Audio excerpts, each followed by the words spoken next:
तो ये रहा हम सभी का हिंदी का सेकेंड टर्मिनल एग्जाम का ओरिजिनल क्वेश्चन पेपर। तो आइए आपको बता देते हैं कि इसका सही से उत्तर क्या होगा, क्योंकि जैसे ही क्वेश्चन पेपर मेरे पास आता है तो हम आपको सबसे पहले बता देते हैं कि उसका सही से उत्तर क्या होगा, जिससे कि आपको परीक्षा में किसी प्रकार की दिक्कत ना हो। तो फटाफट से तो वीडियो को लाइक और चैनल को सब्सक्राइब करके दोस्तों में शेयर कर दीजिए। आइए आपको बताते हैं एक एक करके क्वेश्चन की इसका जवाब क्या होगा, और साथ ही आपको ये भी बताएंगे कि आप लोग व्हाट्सएप ग्रुप में जुड़ जाइए। फटाफट से कैसे जुड़िएगा ये सब कुछ बताने वाला है। पीडीएफ नोट्स आपको कैसे मिलेगा, objective subjective chapter wise test कैसे दीजिएगा, और आप लोग जो फाइनल परीक्षा होने वाली है बिहार बोर्ड के द्वारा 2023 में फरवरी महीना में, उसकी तैयारी आप कीजिए। क्योंकि वह जो तैयारी है यानी कि वह जो परीक्षा है वह परीक्षा आपकी सबसे पहली परीक्षा होगी, और उस परीक्षा में अगर आप बेहतर करेंगे तो आपका मनोबल बढ़ेगा और आप भविष्य में बहुत अच्छा कर पाइएगा। फिलहाल आइए हम लोग सेकंड टर्मिनल एग्जाम का जो क्वेश्चन पेपर आया है उसका हम लोग फटाफट से इसका उत्तर कर लेते हैं कि इसका जो उत्तर होगा वो फटाफट से उत्तर जो होगा वह क्या होगा। ठीक है, तो सबसे पहला नंबर क्वेश्चन कह रहा है कि बहादुर कहां का रहने वाला था, और यहां से भी क्वेश्चन आपके फाइनल बोर्ड एग्जाम में लड़ेगा। बिल्कुल बहादुर जो था वो नेपाल का था। हम आपको पढ़ा रहे थे, समझा रहे थे, तभी आपको बताया था। देखिए ये क्वेश्चन आ चुका है,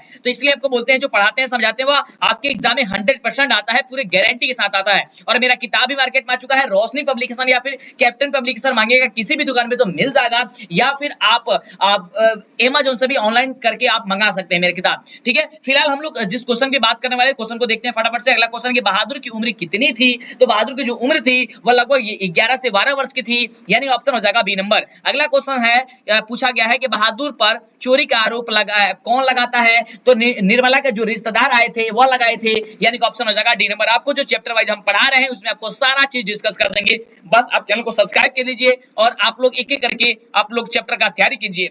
चलिए अगला क्वेश्चन सेकंड टर्मिनल में आया हुआ है कि परंपरा का मूल्यांकन गद्य की कौन सी विधा है, तो आपको बताना चाहेंगे ये आपकी निबंध है, यानी ऑप्शन हो जाएगा सी नंबर। अगला क्वेश्चन है कि रामविलास शर्मा का जन्म कब हुआ था, तो इसका बिल्कुल राइट जवाब हो जाएगा कि 1912 ईस्वी में हुआ था, यानी कि ऑप्शन हो जाएगा यहाँ से बी नंबर। फटाफट से आंसर देख लीजिए। इसका पीडीएफ और इसका जो पीडीएफ वगैरह है इस कहां पे मिलेगा, हमारे वेबसाइट पे मिलेगा, ये सब कुछ आपको हम बताने वाले हैं, टेंशन मत लीजिए। अगला क्वेश्चन कह रहे हैं कि देवनागरी लिपि में कौन सी भाषा लिखी जाती है, तो याद कर लीजिएगा इसका बिल्कुल राइट जवाब हो जाएगा देवनागरी लिपि में जो है वह हिंदी भाषा लिखी जाती है, यानी कि ऑप्शन क्या हो जाएगा आपका डी। ये देखिए हिंदी भी लिखी जाती है, नेपाली और माठी ये तीनों लिखी जाती है बाबू, है ना। देखिए इसमें का तीनों होगा, ये ए नंबर नहीं होगा, ये तीनों होगा, ठीक ना। चलो अगले क्वेश्चन की बात करते हैं। अगला क्वेश्चन कह रहा है कि निम्न में गुणाकर मूल्य की रचना कौन सी है, और देखिए इसके पहले आपको जवाब पता है, यानी कि जितने भी क्वेश्चन आपसे हम पूछ रहे हैं या क्वेश्चन आया हुआ है उसका जवाब आपको पहले से पता है तो कमेंट कीजिए। देखिए कमेंट कीजिएगा तो इससे आपकी आवाज मजबूत होगी और आप बेहतर कर सकेंगे। तो इसका बिल्कुल राइट जवाब हो जाएगा ऑप्शन नंबर की नागरी लिपि हो जाएगा। क्या हो जाएगा, नागरी लिपि हो जाएगा।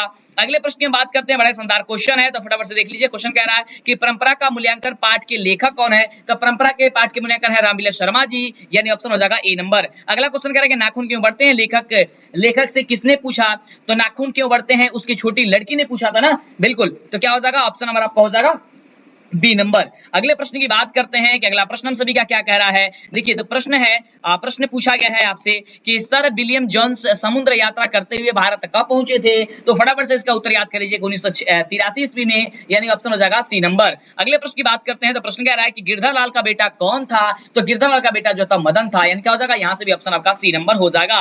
अगले प्रश्न की बात करते हैं, तो प्रश्न हम सभी क्या कह रहा है कि अंबेडकर के अनुसार आदर्श समाज किस पर आधारित होना चाहिए, जो कि बहुत ही शानदार क्वेश्चन है। बिल्कुल इसका राइट ये जवाब हो जाएगा सभी हो जाएगा। क्या हो जाएगा, सभी पर हो जाएगा। कौन कौन हो जाएगा, तो स्वतंत्रता, क्षमता और भ्रातृत्व, ये तीनों का तीनों हो जाएगा, यानी कि ऑप्शन हो जाएगा डी नंबर। चलिए अगले प्रश्न की बात करते हैं। अगला प्रश्न कह रहा है कि नाखून क्यों बढ़ते हैं, क्वेश्चन है कि नाखून क्यों बढ़ते, इस पाठ में कौन सा दृष्टिकोण प्रदर्शित होता है, तो इसका जो राइट जवाब हो जाएगा वो ऑप्शन हो जाएगा क्या चीज, मानवतावादी होता है, यानी क्या हो जाएगा ऑप्शन नंबर हो जाएगा बी नंबर। क्या हो जाएगा, मानवतावादी होता है। ये आंसर गलत किया गया है, यहाँ पे टिक किया गया है, तो उस पर आपको ध्यान नहीं देना है, जो हम आपको बता रहे हैं उस पर आप ध्यान दीजिए। अगला देखिए क्वेश्चन हम सभी क्या कह रहा है, बड़ा शानदार क्वेश्चन है कि मैक्स मूलर का जन्म कहाँ हुआ था, तो मैक्स मूलर का जो जन्म हुआ था वो जर्मनी में हुआ था। कहाँ हुआ था, जर्मनी में हुआ था। तो यहाँ से भी क्वेश्चन आपके बोर्ड एग्जाम में टकराएगा, और ये आपका सेकंड टर्मिनल एग्जाम यानी कि हाफ ईयरली आपका एग्जाम हो रहा है, तो उसका क्वेश्चन पेपर आप लोग फटाफट से देखिए उसका उत्तर। अगला क्वेश्चन है कि सेन साहब की कितनी लड़कियां थी, तो सेन साहब की 5 लड़कियां थी, और पांचों लड़की का अगर आपको नाम याद है तो बता दीजिए, क्योंकि आप जब आपको हम पढ़ा रहे थे तो पांचों लड़की के नाम बताए हुए थे। अगला क्वेश्चन बड़ा शानदार क्वेश्चन है, फटाफट से बता दीजिए। अगला क्वेश्चन कह रहा है कि गुरु नानक किस काल के कवि थे? गुरु नानक जो थे किस काल के कवि थे? तो होते भक्ति काल के। क्या हो जाएगा? ऑप्शन हो जाएगा बी नंबर। चलिए अगले प्रश्न की बात करते थे। क्या क्वेश्चन जब जैसे ही आएगी एग्जाम में बना दीजिएगा ना? हाँ, बिल्कुल बना दीजिएगा। देखिए आपको बताना देना चाहेंगे कि कुछ कुछ स्कूल में यह क्वेश्चन पेपर नहीं मिलेगा, तो उसके लिए परेशान मत होइए, इसी टाइप का क्वेश्चन आएगा, आप लोग याद कर लीजिए, ठीक है। देखिए ये पीटीओ का क्वेश्चन है, कहीं कहीं टर्नओवर का भी क्वेश्चन आता है, तो देखिए किसी किसी स्कूल में नहीं मिलेगा, लेकिन पैटर्न सभी यही रहेगा, है ना। तो ध्यानपूर्वक पूरा वीडियो देखिए। अगला है कि सुजान सागर किसकी रचना है? सुजान सागर, तो सुजान सागर जो रचना है वो किसकी है? घनानंद की है, यानी ऑप्शन हो जाएगा सी नंबर, ठीक है। यहां से भी गलती टिक किया गया है। अगले प्रश्न की बात करते हैं, फटाफट से देखिए। अगला प्रश्न कह रहा है कि हिरोशिमा किस देश में है? तो हिरोशिमा जापान में है, ऑप्शन हो जाएगा ए नंबर। अगला प्रश्न कह रहा है कि हिरोशिमा शीर्षक कविता किस काव्य से संकलित है? तो 20 नंबर प्रश्न का जो जवाब हो जाएगा ऑप्शन नंबर बी की सदा निराश है। किस है? सदा निराश है, ऑप्शन हो जाएगा बी नंबर। अगला प्रश्न कह रहा है कि दिनकर की दृष्टि में आज के देवता कौन है? तो दिनकर की दृष्टि में आज के जो देवता है वह मजदूर और किसान है। अगला क्वेश्चन है कि निम्न में दिनकर की रचना कौन सी है? तो दिनकर की रचना जो है ग्राम्या है। क्या है? ग्राम्या, ऑप्शन हो जाएगा सी नंबर। अगले प्रश्न की बात करते हैं, तो अगला प्रश्न कह रहा है कि भारत माता कविता किस काव्य संग्रह से संकलित है? तो इसका राइट जवाब हो जाएगा कि ग्राम्या से संकलित है। क्या हो जाएगा? Option number A. अगला है कि सुमित्रा पंत का जन्म जो हुआ, सुमित्रानंद पंत का जो जन्म हुआ था वह कब हुआ था? तो सुमित्रानंद पंत का जब हुआ था 1900 ईस्वी में, यानी ऑप्शन हो जाएगा यहाँ से सी नंबर। अगला प्रश्न है कि निम्न में कौन भारतेंदु युग के महत्वपूर्ण कवि थे? तो भारतेंदु युग के महत्वपूर्ण जो कवि थे वो प्रेमघन जी थे। कौन थे? वह प्रेमघन थे, ऑप्शन हो जाएगा ए नंबर। चलिए अगला प्रश्न देख लीजिए। अगला प्रश्न क्या कह रहा है? अगला प्रश्न कह रहा है कि बद्री नारायण चौधरी का उपनाम क्या है? तो बद्री नारायण चौधरी का उपनाम जो है वो प्रेमघन जी है, ऑप्शन हो जाएगा सी नंबर। अगला है कि घनानंद किस भाषा के कवि हैं? तो घनानंद जो है वो ब्रजभाषी है। कैसे हैं? ब्रजभाषी हैं। अगला है कि रसखान ने प्रेम वाटिका की रचना कब की थी? तो रसखान ने जो है वो प्रेम वाटिका की रचना जो है वो 1671 ईस्वी में किया था, लेकिन यहाँ से कहीं ऐसा ऑप्शन नहीं है। तो अब आप इसमें कैसा टिक कीजिएगा? क्या टिक कीजिएगा? तो देखिए यहाँ से आपको स्कूल में जाइएगा तो ये क्वेश्चन आपको रहेगा, तो सर से डिस्कस कर लीजिएगा कि सर 1671 इसका सही जवाब होता है, ठीक है ना। ये हो सकता है टाइपिंग करने वाला गलती किया होगा, या हो सकता है कुछ हो सकता है यहाँ पे। चलिए आगे बात करते हैं अगले क्वेश्चन की। अगला क्वेश्चन क्या कह रहा है? तो ध्यानपूर्वक देखिए, और देखिए आप लोग फाइनल जो एग्जाम होने वाली है उसकी तैयारी कीजिए। इसमें देखिए पास फेल से उतना ज्यादा मतलब नहीं रहता है, लेकिन आपको एग्जाम देना जरूरी है ना। आप लोग एग्जाम जरूर दीजिएगा, है ना। और फाइनल एग्जाम में आपका जबरदस्त प्रदर्शन होना चाहिए, इसके लिए पूरी तरीके से हमारी मेहनत की जा रही है। अगला क्वेश्चन है कि रसखान ने प्रेम वाटिका की रचना कब की थी? तो रसखान ने प्रेम वाटिका की रचना जो है वह कब की थी, इसके बारे में तो हमने आपको बता दिया, है ना, कि 1671 में। चलिए और यहाँ पे ऑप्शन है तो बात कर लीजिएगा टीचर से जब ये क्वेश्चन आएगा आपके, यानी कि जब आप पेपर देने जाइएगा। अगला है कि दिनकर को किस कृति के लिए ज्ञानपीठ पुरस्कार मिला था? तो इसका राइट जवाब हो जाएगा ऑप्शन नंबर की उर्वशी। क्या हो जाएगा? उर्वशी। अगला है कि प्रयोगवाद का सूत्रपात किसने किया? तो प्रयोगवाद का सूत्रपात जो है वो दिनकर जी किए थे। कौन किए थे? दिनकर जी किए थे। अगला है कि मंगू किस कहानी की पात्र है? तो मंगू जो है वो आपकी माँ कहानी की पात्र है, ऑप्शन हो जाएगा ए नंबर। अगला क्वेश्चन है कि मंगू की बड़ी बहन की क्या नाम था? तो मंगू की बड़ी बहन का नाम कमू था। क्या था? कमू था। तो याद कर लीजिए। और अभी तक वीडियो को लाइक नहीं किया तो लाइक कर दीजिए, चैनल को सब्सक्राइब जरूर कीजिएगा, जैसे कि आपको आगे से वीडियो मिले और आपको जबरदस्त तैयारी हो सके। अगला क्वेश्चन है कि मंगमा की बहू कौन थी? तो मंगमा की बहू नंजमा थी। कौन थी? नंजमा थी। ऑप्शन क्या दिया गया? ऑप्शन नंबर दिया गया सी नंबर में। अगला है कि ढाते विश्वास कहानी का प्रमुख पात्र कौन है? तो ढाते विश्वास यानी कि जो बाढ़ वाला कहानी है किसकी? लक्ष्मी की कहानी है। लक्ष्मी के बड़े बेटे का क्या नाम था? अच्युत था। याद कर लीजिएगा, सारा क्वेश्चन आता है। अगला है कि लक्ष्मण कहां नौकरी करता था? तो लक्ष्मण कोलकाता में नौकरी करता था, ऑप्शन हो जाएगा बी नंबर। अगला है कि विशेषण के कितने भेद होते हैं? तो विशेषण के कितने भेद होते हैं? 4 भेद होते हैं, ऑप्शन क्या हो जाएगा? ए नंबर हो जाएगा। चलिए अगले प्रश्न की बात करें, फटाफट से देख लीजिए। चलिए अगला प्रश्न आपका व्याकरण से सब क्वेश्चन आ रहा है कि निर्जन में कौन सा उपसर्ग है? और देखिए आपको व्याकरण भी आपको पूरा आपको व्याकरण पढ़ाने वाले हैं, टेंशन आपको नहीं लेनी है। अगला है कि निर्जन में कौन सा उपसर्ग आपको देना है? तो देखिए उपसर्ग वे होते हैं जो शब्द के पहले जुड़ते हैं, तो निर्जन में निर जो है आपका, ये आपका उपसर्ग हो जाएगा, ठीक ना। हाँ बिल्कुल बी नंबर हो जाएगा। अगले प्रश्न की बात करते हैं, कह रहे हैं कि दीपक ने भिखारी को पैसा दिए, इसमें को किस कारक इसमें को किस कारक की विभक्ति, यानी कि जो को है ये किस कारक की विभक्ति आपको बता देना है। तो यह है कर्म का, ठीक है, यानी कि कर्म को, ठीक है, कर्ता ने कर्म को कर्म से, ठीक ना। तो ये आपको हो जाएगा कर्म हो जाएगा, ठीक ना। यहाँ पे जो टिक किया गया है वो गलती टिक किया गया है। अगले प्रश्न की बात करते हैं। अगला प्रश्न कह रहा है कि बुढ़ापा शब्द में कौन सा संज्ञा है? बुढ़ापा में कौन सा संज्ञा है? तो बुढ़ापा ही आपका भाववाचक हो जाएगा, ठीक है। और इसमें अगर आपसे प्रत्यय पूछेगा तो आपा प्रत्यय हो जाएगा। अगले प्रश्न की बात करते हैं क्योंकि ये क्वेश्चन पूछा जाता है। अगला है कि अंतिम में कौन सा प्रत्यय? अंतिम में प्रत्यय, प्रत्यय कौन है? तो अंतिम इम प्रत्यय, क्या हो जाएगा? इम प्रत्यय हो जाएगा। ऑप्शन हो जाएगा सी नंबर। अगला जो प्रश्न है वह प्रश्न में क्या कह रहा है कि नीरव का संधि विच्छेद क्या होता है? नीरव, तो नीरव का होता है नि धन रव, क्या होता है? नि धन रव होता है, यानी हो जाएगा आपका ऑप्शन नंबर क्या हो जाएगा? तो बी नंबर हो जाएगा। अगला है कि जन्म मरण में कौन सा समास है? तो जन्म मरण क्या हो जाएगा? द्वंद्व समास हो जाएगा, जैसे कि भाई बहन है, लोटा डोरी है ना। व्हाट्सएप ग्रुप में जुड़ने के लिए और ऑब्जेक्टिव सब्जेक्टिव मॉडल पेपर प्राप्त करने के लिए आपको गूगल के क्रोम ब्राउजर में आना है और यहाँ पे सर्च करना है डीएलएस एजुकेशन, जो चैनल का नाम है बाबू फटाफट से सर्च कर लीजिएगा। जैसा सर्च करेगा आपके सामने आएगा डीएलएस एजुकेशन ऑफिशियल, आपको फटाफट से इस पे क्लिक कर लेना है। जैसे क्लिक कीजिएगा तो इस तरीके से ओपन हो जाएगा और देख सकते हैं यहाँ पे सबसे पहले ही आपको व्हाट्सएप ग्रुप को ज्वाइन करने का लिंक आ चुका है। अगर आपके सामने आता है इस तरीके का पॉपअप कि आप अपने माता पिता से प्यार करते हैं, बिल्कुल करते हैं, इस पे आप क्लिक कर दीजिएगा। जैसे कि हम यहाँ पे इसे यस पे क्लिक कर दिए, उसके बाद से देखिए आपको नीचे आना है। तो अगर आप 10वीं क्लास के हैं, सेकेंड टर्मिनल का क्वेश्चन पेपर चाहिए तो देख सकते हैं यहाँ पे क्वेश्चन पेपर सारा का सारा, यहाँ पे ऑब्जेक्टिव का उत्तर भी आपको लिखा हुआ मिल जाएगा। यहाँ पे मैथ का, साइंस का, हिंदी का, सोशल साइंस का, संस्कृत का और इंग्लिश का, यानी कि सभी सब्जेक्ट का मिल जाएगा। साथ ही आपको यूट्यूब पे बता देंगे। तो फटाफट से चैनल को अभी तक सब्सक्राइब नहीं किया कर लीजिए और जल्दी से गूगल में जरूर सर्च कीजिएगा। हर एक बच्चा जरूर सर्च करेगा, आपको टेंशन नहीं रहती कि 9th क्लास का तो 9th क्लास का मिल जाएगा।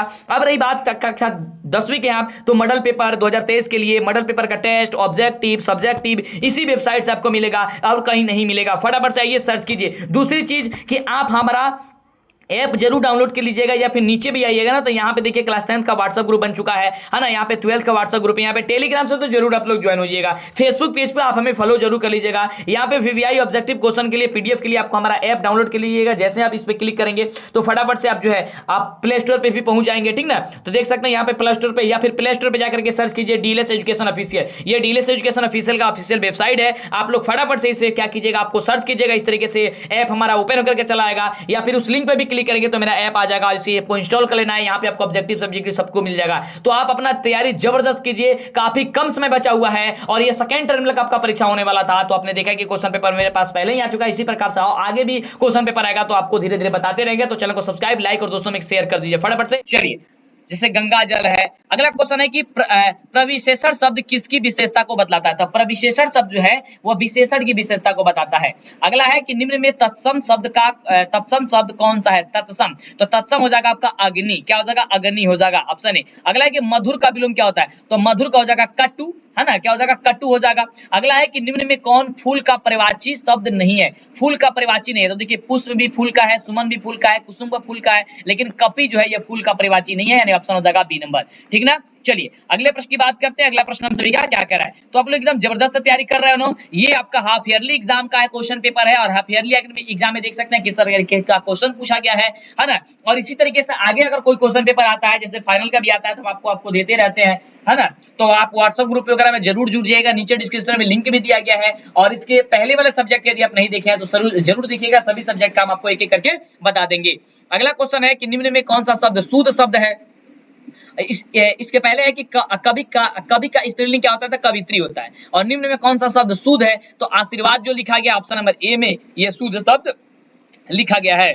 अगला क्वेश्चन कह रहा है कि निम्न में कौन गुणवाचक विशेषण नहीं है? गुणवाचक, तो गुणवाचक देखिए यहाँ पे काली भी गुणवाचक है, गोल भी गुणवाचक है, अच्छा भी गुणवाचक है, ये कुछ जो दिया गया है ये गुणवाचक नहीं है। अगला है कि मैं राम का भाई हूं, इस वाक्य में सर्वनाम क्या है? मैं राम का भाई हूं, इसमें सर्वनाम आपको पूछ रहा है तो मैं सर्वनाम हो जाएगा, ऑप्शन हो जाएगा क्या चीज? ए नंबर हो जाएगा। तो इस तरीके से आपको 50 क्वेश्चन सॉल्व करके आना है, 60 क्वेश्चन पूछा जाएगा। लेकिन आइए आपको 60 बता देते हैं क्योंकि यहाँ से क्वेश्चन भी टकराएगा आपके फाइनल एग्जाम में, है ना। तो फटाफट से देखिए अगला क्वेश्चन है कि मोहन घर पहुंच गया, इसमें पहुंच गया किस प्रकार की क्रिया है? तो पहुंच गया पूर्वकालिक क्रिया हो जाएगी। अगला है कि लौह पुरुष में कौन सा समास है? तो लौह पुरुष में आपका कर्मधारय समास हो जाएगा। अगला है बुढ़ापा में कौन सा प्रत्यय? देखिए आपको ऊपर हमने बताया, यहाँ पे क्वेश्चन भी पूछ दिया गया तो आपा प्रत्यय हो जाएगा। अगला है कि निस्तेज में कौन सा उपसर्ग है? तो निस्तेज में निस उपसर्ग है और निस में जो सौ है, सौ में हलंत रहेगा। अगला है कि निम्न में कौन सा प्रश्नवाचक सर्वनाम है? तो प्रश्नवाचक देखिए किसने भी है, क्या भी है और किसे भी है, यानी कि तीनों का तीन हो जाएगा, ऑप्शन हो जाएगा डी नंबर। सभी क्वेश्चन देखिए और आपको बता देते हैं इसका जो पीडीएफ वगैरह मिलेगा, कैसे मिलेगा, ऑब्जेक्टिव कैसे मिलेगा, तो ध्यान से पहले वीडियो को देखिए। अगला है कि गुरु नानक का जन्म कहाँ हुआ था? आपको सब्जेक्टिव भी बता देते हैं। गुरु नानक का जन्म जो हुआ था कहाँ हुआ था? तो लाहौर में हुआ था। अगला है कि सुमित्रानंद पंत कैसे कवि थे, तो यह छायावादी कवि थे। अगला है कि पंत ने मिट्टी की प्रतिमा उदासनी किसे कहा है, तो भारत माता को उदासनी कहा है। अगला है कि प्रसिद्ध नर्तक शंभू महाराज बिरजू महाराज के कौन थे, तो उनके चाचा जी थे। अगला है 60 नंबर क्वेश्चन कि जितना झगड़ा होता है डैश बढ़ती है, तो जितना झगड़ा होता है उतना उम्र बढ़ती है। ये किताब में आपका लिखा गया है, ठीक ना। क्या हो जाएगा, ऑप्शन हो जाएगा ए नंबर, ठीक ना। चलिए अगले प्रश्न की बात करते हैं। अगला प्रश्न अगले प्रश्न बोला सब्जेक्टिव क्वेश्चन क्या क्या आपके एग्जाम में ये आया हुआ है। तो देखिए सब्जेक्टिव क्वेश्चन में ये तो आपको पता है कि ये आपका गद्यांश, ये आपका आता है क्या चाहता है, पैराग्राफ आता है ना, इसमें से देख करके आपको बनाना होता है। तो ये तो आसान होता है, इसमें तो कोई दिक्कत नहीं होगा। इसका आप स्क्रीनशॉट लेना चाहते हैं ले सकते हैं, ठीक ना।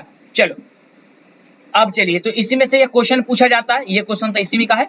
चलिए अगला क्वेश्चन देखिए, अगला क्वेश्चन जो है वह क्या पूछा गया है।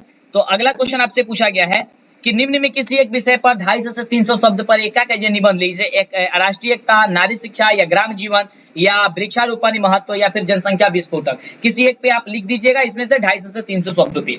आगे क्वेश्चन आपसे पूछा गया है कि किसी दार्शनिक स्थान का वर्णन करते हुए बड़े भाई के पास एक पत्र लिखिए, या फिर क्रिकेट की बढ़ती लोकप्रियता पर दो मित्रों के बीच संवाद को लिखिए। देख संवाद लिखने का मतलब देखिए क्या होता है कि आप जैसे कोई व्यक्ति किसी चीज के बारे में कुछ कह रहा है, फिर आप उसका रिप्लाई क्या दे रहे हैं, तो उस तरीके से संवाद होता है। तो आप लिख दीजिएगा, और इस चैनल से अगर आप जुड़े हैं, चैनल को सब्सक्राइब किया तो आपको एक एक करके सब कुछ बता दिया जाएगा। और ये तो आपको पता है, हमने बताया कि हाफ ईयरली एग्जाम का है सेकंड टर्मिनल, तो आपको इसका उत्तर जाकर के लिख देना है, आपका रिजल्ट आ जाएगा। लेकिन फाइनल एग्जाम की तैयारी जबरदस्त करना है, ठीक ना। और किसी स्कूल में अगर नहीं मिलेगा तो परेशान मत होइएगा, ये क्वेश्चन पेपर अगर नहीं मिले तो, क्योंकि हो सकता है कि किसी स्कूल में अलग अलग क्वेश्चन पेपर होता है, क्योंकि ये तो बिहार बोर्ड क्वेश्चन नहीं भेजता है, ये स्कूल वाले बनाते हैं। लेकिन बहुत सारी जगह का क्वेश्चन पेपर आपको मिलेगा, ठीक ना।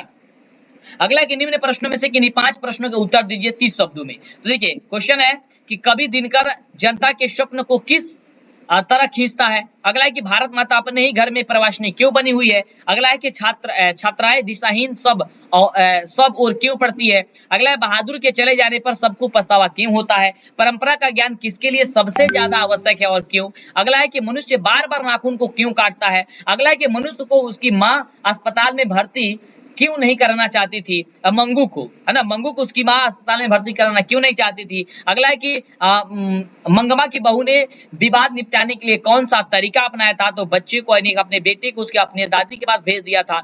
और अगला जो क्वेश्चन है कि बहादुर का कहानी का सारांश लिखिए, या फिर जनतंत्र का जन्म शीर्षक कविता का जो भावार्थ होता है वह क्या होता है। तो इस तरीके से सेकंड टर्मिनल एग्जाम का आपका क्वेश्चन पेपर था, और आपने देखा कि क्या ऑब्जेक्टिव था क्या सब्जेक्टिव था। ऑब्जेक्टिव का हमने इसका उत्तर बता दिया है, सब्जेक्टिव के लिए आपको हमने बता दिया। अब भाई आपको बता देते हैं कि इसका पीडीएफ और व्हाट्सएप ग्रुप वगैरह में कैसे जुड़िएगा, तो ध्यान दीजिए। ग्रुप में जुड़ने के लिए और ऑब्जेक्टिव सब्जेक्टिव मॉडल पेपर प्राप्त करने के लिए आपको गूगल के क्रोम ब्राउजर में आना है और यहाँ पे सर्च करना है डीएलएस एजुकेशन, जो चैनल का नाम है बाबू फटाफट से सर्च कर लीजिएगा। जैसा सर्च करेगा आपके सामने आएगा डीएलएस एजुकेशन ऑफिशियल, आपको फटाफट से इस पे क्लिक कर लेना है। जैसे क्लिक कीजिएगा तो इस तरीके से ओपन हो जाएगा, और देख सकते हैं यहाँ पे सबसे पहले ही आपको व्हाट्सएप ग्रुप को ज्वाइन करने का लिंक आ चुका है। अगर आपके सामने आता है इस तरीके का पॉपअप कि आप अपने माता पिता से प्यार करते हैं, बिल्कुल करते हैं, इस पे आप क्लिक कर दीजिएगा। जैसे कि हम यहाँ पे इसे इस पे क्लिक कर दिए, उसके बाद देखिए आपको नीचे आना है। तो अगर आप 10वीं क्लास के हैं, सेकंड टर्मिनल का क्वेश्चन पेपर चाहिए, तो देख सकते हैं यहाँ पे क्वेश्चन पेपर सारा का सारा, यहाँ पे ऑब्जेक्टिव का उत्तर भी आपको लिखा हुआ मिल जाएगा। यहाँ पे मैथ का, साइंस का, हिंदी का, सोशल साइंस का, संस्कृत का और इंग्लिश का, यानी कि सभी सब्जेक्ट का मिल जाएगा। साथ ही आपको यूट्यूब पे बता देंगे। तो फटाफट से चैनल को अभी तक सब्सक्राइब नहीं किया कर लीजिए, और जल्दी से गूगल में जरूर सर्च कीजिएगा। हर एक बच्चा जरूर सर्च करेगा, आपको टेंशन नहीं रहती कि 9th क्लास का तो 9th क्लास का मिल जाएगा। अब रही बात कक्षा 10वीं के आप, तो मॉडल पेपर 2023 के लिए मॉडल पेपर का टेस्ट, ऑब्जेक्टिव, सब्जेक्टिव इसी वेबसाइट से आपको मिलेगा और कहीं नहीं मिलेगा। फटाफट चाहिए सर्च कीजिए। दूसरी चीज कि आप हमारा ऐप जरूर डाउनलोड कर लीजिएगा, या फिर नीचे भी आइएगा ना, तो यहाँ पे देखिए क्लास 10th का व्हाट्सएप ग्रुप बन चुका है ना, यहाँ पे 12th का व्हाट्सएप ग्रुप है, यहाँ पे टेलीग्राम से तो जरूर आप लोग ज्वाइन हो जाइएगा। फेसबुक पेज पे आप हमें फॉलो जरूर कर लीजिएगा। यहाँ पे वीवीआई ऑब्जेक्टिव क्वेश्चन के लिए पीडीएफ के लिए आपको हमारा ऐप डाउनलोड कर लीजिएगा। जैसे आप इस पर क्लिक करेंगे तो फटाफट से आप जो है आप प्ले स्टोर पर भी पहुंच जाएंगे, ठीक ना। तो देख सकते हैं यहाँ पे प्ले स्टोर पर, या फिर प्ले स्टोर पर जाकर के सर्च कीजिए डीएलएस एजुकेशन ऑफिशियल। ये डीएलएस एजुकेशन ऑफिशियल का ऑफिशियल वेबसाइट है। आप लोग फटाफट से इसे क्या कीजिएगा, आपको सर्च कीजिएगा, इस तरीके से ऐप हमारा ओपन होकर के चला आएगा, या फिर उस लिंक पर भी क्लिक करेंगे तो मेरा ऐप आ जाएगा। इसे आपको इंस्टॉल कर लेना है, यहाँ पे आपको ऑब्जेक्टिव सब्जेक्टिव सबको मिल जाएगा। तो आप अपना तैयारी जबरदस्त कीजिए, काफी कम समय बचा हुआ है, और ये सेकंड टर्मिनल का आपका परीक्षा होने वाला था। तो आपने देखा कि क्वेश्चन पेपर मेरे पास पहले ही आ चुका है, इसी प्रकार से आगे भी क्वेश्चन पेपर आएगा, तो आपको धीरे धीरे बताते रहेंगे। तो चैनल को सब्सक्राइब, लाइक और दोस्तों में शेयर कर दीजिए फटाफट से। फिर मिलते हैं इस तरह का वीडियो के साथ नेक्स्ट वीडियो में।